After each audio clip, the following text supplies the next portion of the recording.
Кыргызстандыктар, сиздерди Ош мамлекеттик университетинин жамаатынын атынан, өзүмдүн атымдан кыргыз туусунун кабыл алынгандыгынын 30 жылдык майрамы менен чын дилимден куттуктаймын. Бул майрам кыргыз элине, кыргызстандыктарга чоң ийгиликтерди алып келсин. Бүгүнкү күндө ар бир жараныбыз жөнөкөй студент болобу, чоң кишилер болобу, Кыргызстаныбыздын өнүгүүсүнө өз салымын кошуп, аракетин жасашка биз тилектешпиз.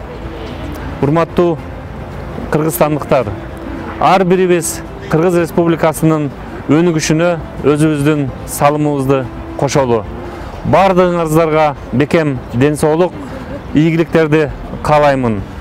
Туубуз ар дайым бийиктикте желбирей берсин.